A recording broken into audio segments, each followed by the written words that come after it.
Hi! Welcome back to my channel. It's me Divya. ఈరోజు recipe ఏంటంటే పిల్లలకి లంచ్ బాక్స్‌లోకి ఎప్పుడు ఒకేలాగా కాకుండా ఇలాగ డిఫరెంట్‌గా, ఈజీగా, సింపుల్‌గా అయిపోయే ఈ లంచ్ బాక్స్ రెసిపీనైతే చూసేయండి. ఫస్ట్ ఆఫ్ ఆల్ దీనికోసం అయితే మనము ఒక మిక్సీ జార్‌ని తీసుకొని, ఈ మిక్సీ జార్‌లో నేను చూపిస్తున్న ఇంగ్రీడియెంట్స్ అన్నీ కూడా యాడ్ చేసుకోండి. దీంట్లో ఇప్పుడు కొత్తిమీర, అలాగే పుదీనాకు సన్నగా కట్ చేసుకొని ఇట్లాగా వాటర్‌లో మంచిగా వాష్ చేసుకున్నవి ఇవి హాఫ్ కట్ వరకు యాడ్ చేసుకొని మీరు తీసుకునే క్వాంటిటీకి నేనైతే 1 గ్లాస్ వరకు రైస్ తీసుకున్నాను. సో, ఇవి కొత్తిమీర, పుదీనాకు కలిపి మంచిగా ఇట్లాగా వాష్ చేసుకొని ఇదంతా కూడా యాడ్ చేసుకొని దీంట్లోనే ఒక 4, 5 పచ్చిమిర్చిని కూడా ఇట్లాగా కట్ చేసుకొని యాడ్ చేసుకోండి. ఇప్పుడు దీంట్లోకి చూపిస్తున్నట్టుగా కొబ్బరి ముక్కలను కూడా యాడ్ చేసుకోండి. పచ్చి కొబ్బరి యాడ్ చేసుకుంటే చాలా మంచి టేస్ట్ వస్తుందనమాట.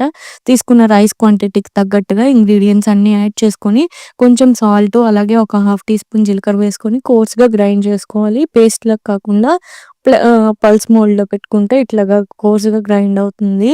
ఇప్పుడు ఇలా కోర్స్‌గా గ్రైండ్ అయిన దాన్ని పక్కన పెట్టుకొని, స్టవ్ వెలిగించుకొని, కళాయి పెట్టుకొని, రైస్‌ని ఆల్రెడీ బాయిల్ చేసుకొని పక్కన పెట్టేసుకోండి. సో, మనకి సింపుల్‌గా అయిపోతుంది. నేను కూడా అదే చేశాను. దీంట్లోకి ఒక 3 టేబుల్ స్పూన్స్ వరకు ఆయిల్ వేసుకొని, తాలింపు గింజలన్నీ కూడా యాడ్ చేసుకొని, ఇవి కొంచెం ఫ్రై అయ్యేంత వరకు కూడా మీడియం ఫ్లేమ్‌లో పెట్టుకొని, కొంచెం గోల్డెన్ కలర్‌లోకి వచ్చేంత వరకు కూడా మంచిగా ఫ్రై చేసుకోవాలి.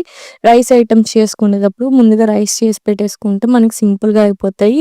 ఇందులోనే డ్రై రోస్ట్ చేసుకున్న పల్లీలు ఒక పావు కప్పు వరకు, అలాగే ఎండుమిర్చి, కరివేపాకును కూడా వేసుకోండి. పల్లీలు వేసుకోవటం వల్ల మనకి పిల్లలు తినేటప్పుడు కూడా మంచిగా వాటికి నోటికి తగులుతా ఉంటాయి కాబట్టి టేస్ట్ అయితే బావుంటుందనమాట.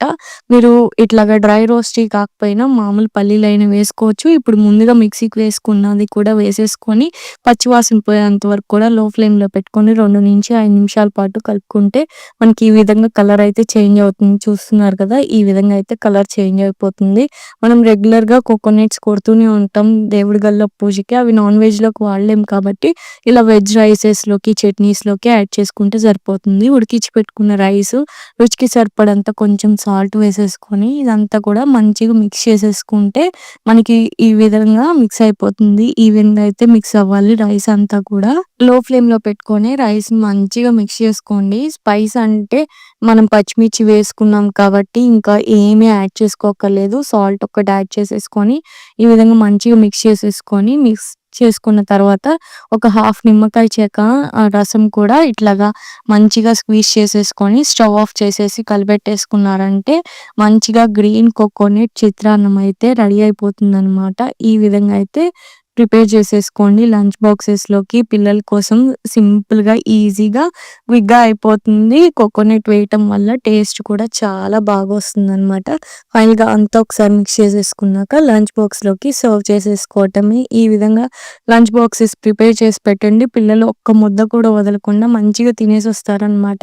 చూసారు కదా ఈరోజు రెసిపీ గనక మీకు నచ్చినట్టయితే తప్పకుండా మన ఛానల్‌ని అయితే సబ్స్క్రైబ్ చేసుకోండి. మీ ఫ్రెండ్స్ అండ్ ఫ్యామిలీ మెంబర్స్‌కి షేర్ చేయండి, లైక్ చేయండి. Thank you for watching.